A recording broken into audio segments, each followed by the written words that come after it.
तो आपका नाम है पुष्पेन श्रीवास्तव, ठीक है। आप क्या जीवन में कभी मेरे से पहले मिले हैं? नहीं, फर्स्ट टाइम आया हूँ। अच्छा, आप फर्स्ट टाइम आए। मैंने आपका केवल हाथ देखा और जितनी कैरेक्टरिस्टिक्स मैंने बताई वो आप दोनों लोग साथ में आए हैं, क्या सही थी? आप तो दोस्त हैं इनके। एकदम सही थी, एकदम सही। एकदम सही। तब तक तो मैंने इनकी कुंडली भी नहीं बनाई थी। आपने पूरी तरह हाथ भी नहीं देखा था, खाली एक झलक देखी थी और बता दिया था। ठीक, धन्यवाद आपका। तो अभी मैंने आपकी एक पत्रकार से बात कराई और उनकी ये अंगूठियां पड़ी हुई हैं। उन्होंने अपने मुंह से बताया कि उन्होंने कितने पैसे कमाए। जी, ठीक है, कई करोड़ों में। और आए थे कितनी परेशानी में। अभी पुष्पेन जी मेरे दिए समय पर 5.5 साल 6 साल जेल काट कर आने वाले लोग हैं। अमर उजाला के फ्रंट पेज के ऊपर जो मैंने आपको डेट दी उस पर, और तमाम और बड़े बड़े क्रिमिनल्स मेरे पास आते हैं। बड़े बड़े नहीं, आपके बारे में नहीं बता रहा हूँ मैं, बाकी चीजों के बारे में बता रहा हूँ। आपके हाथ में भी बहुत सारे दोष हैं, लाइए दिखा देता हूँ। सबसे पहले कि ये जो आपके हाथ में एक सबसे भारी बाधा रेखा पड़ी है, ये 2 बाधा रेखाएं हैं और ये निकल चुकी हैं। ठीक, पीछे कुछ समय में गड़बड़ हुई थी। उसके बाद से ये जो व्यापार रेखा है, मतलब व्यापार रेखा गजब की है। और तिकड़मी दिमाग मैंने आपको बोला था। तिकड़मी दिमाग, ये मेरे शब्द हैं जो मैंने भाषा प्रयोग की बताई। और कुंडली में वो तिकड़मी ग्रह कैसे हैं?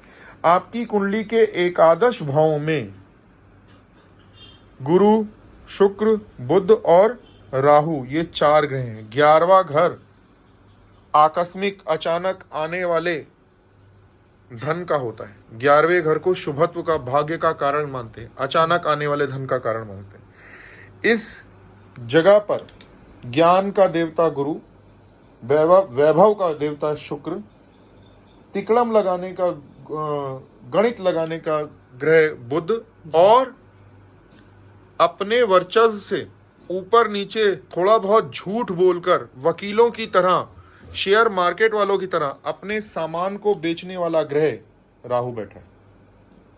हो गए तिकड़मी। एग्जैक्टली। और एक चीज बोली थी कि तुम बहुत मेहनती इंसान हो। कर्म भाव में 3, 6, 11 में शनि होता है। ज्योतिष के जानने वाले जितने हैं उनसे पूछो 3, 6, 11 में शनि का महत्व क्या होता है, तो कहेंगे राजयोग। तो कुंडली में कहाँ बैठा है? कुंभ राशि में राजयोग का शनि बैठा है। लेकिन धनु लग्न में कारक नहीं होता, जो कि आपका धनु लग्न है। ठीक है, धनु लग्न में कारक नहीं हो। तो मैंने बोला था बहुत मेहनती इंसान हो, यही बोला था।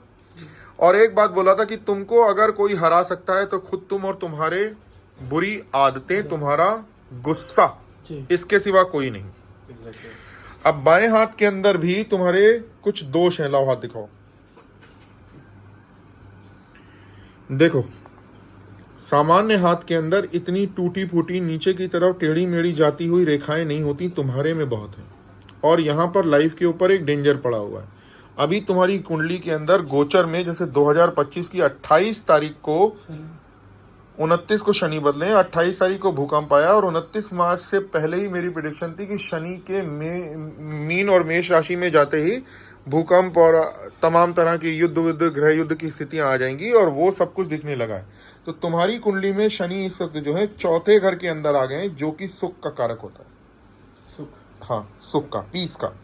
ठीक है, सुख, चैन, पैसा, जमीन जायदाद, गाड़ी घोड़े का कारक होता है। कुंडली में वहां पर शनि इस वक्त बैठे हैं और 2032 तक मेष राशि में रहेंगे, मीन और मेष में रहेंगे। ये समय अच्छा नहीं। और कुंडली के अंदर तुम्हारे मंगल नीच के हैं, तुम मंगली हो। एक संबंध पूछा तुमसे, सही था गलत था? एग्जैक्टली राइट था ना। अब उस संबंध के कारण भी कुछ दिक्कतें हैं। अब ये बातें हो गई सारी तुम्हारे को बिल्कुल चेक करने के लिए, चेकलिस्ट लगाने के लिए। अब बात कर लेते हैं कि आप कैसे इन परेशानियों से बचेंगे। ठीक है, वो मैं आपको उपाय लिख देता हूं, और उन उपायों को करने से आपको फायदा मिलेगा। नहीं करेंगे तो आप बहुत बड़े संकट में आने वाले हैं, टू बी वेरी फ्रैंक। और कोई सवाल आपका? करियर सब बताओ। मेरे ऊपर बहुत लोन्स चल रहे हैं। सब बता रहा हूँ, कैसे निकलोगे, क्या करते हो, सब बताता हूँ।